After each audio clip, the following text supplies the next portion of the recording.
Last video के अंदर हमने ये देखा था कि हम जब अपने इस जो टेक्स्ट है ये नेम है इसको क्लिक करें तो एक साउंड जो है वो प्ले हो। तो ये टास्क कंप्लीट हो गया था। तो अब हम देखते हैं कि अब जब हम अपने इस नेम पे क्लिक करें तो इसका साइज़ जो है वो इंक्रीज़ और डिक्रीज़ हो जाए। तो चलिए देखते हैं किस तरह से हम करेंगे एम ब्लॉक के अंदर। यहाँ पे आपने एम ब्लॉक के अंदर जो है वो आ जाना है। यहाँ से मैं इस ब्लॉक को रिमूव कर देता हूँ क्योंकि मुझे उसकी ज़रूरत नहीं है। अब हमने पहले तो इसका साइज़ इंक्रीज़ करना है, फिर डिक्रीज़ करना है। मैं ये कंट्रोल की कैटेगरी में आऊँगा, यहाँ से मैं रिपीट का ब्लॉक यहाँ पे प्लेस करूँगा। इसके बाद अब मुझे साइज़ इंक्रीज़ करना है 10 टाइम्स, ठीक है। तो मैं यहाँ लुक्स में आऊँगा, यहाँ पे चेंज साइज़ बाय 10 लिखा हुआ है।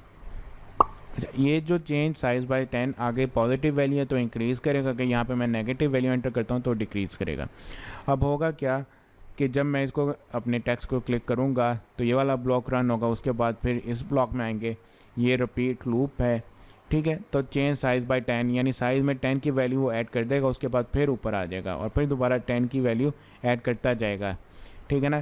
कितनी मरतबा करेगा ऐड? 10 मरतबा ऐड करेगा। अच्छा, 10 टाइम्स ऐड करने के बाद अब मैंने उसको श्रिंक कराना है, तो मैं यहाँ पे जो है इसको राइट क्लिक करूँ, डुप्लीकेट की ऑप्शन आ रही है, ये मैं क्लिक करके यहाँ पे अपना ब्लॉक प्लेस करता हूँ। अब मैंने 10 टाइम्स इंक्रीज़ करा लिया है, ठीक है ना, इस लूप की मदद से। अब मैंने 10 टाइम्स डिक्रीज़ कराना है, तो मैं सिंपल क्या करूँगा, यहाँ पे जो है -10 की वैल्यू एंटर कर दूँगा, ठीक है। पहले 10 मरतबा वैल्यू जो है 10 ऐड हुई है, यहाँ पे मैं जो है वैल्यू चेंज कर देता हूँ आपके आसानी के लिए। मैं ये 5 कर देता हूँ, ये -5 कर देता हूँ।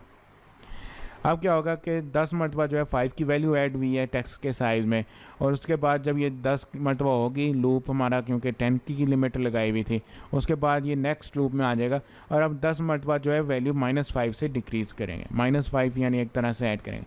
तो चलिए देखते हैं। अब हम अपने इस नेम पर क्लिक करेंगे तो ये देखें ये साइज़ इंक्रीज़ और डिक्रीज़ होता है जब मैं क्लिक करता हूँ, और किस तरह हो रहा है वो हमने यहाँ पर अपनी लॉजिक बनाई है।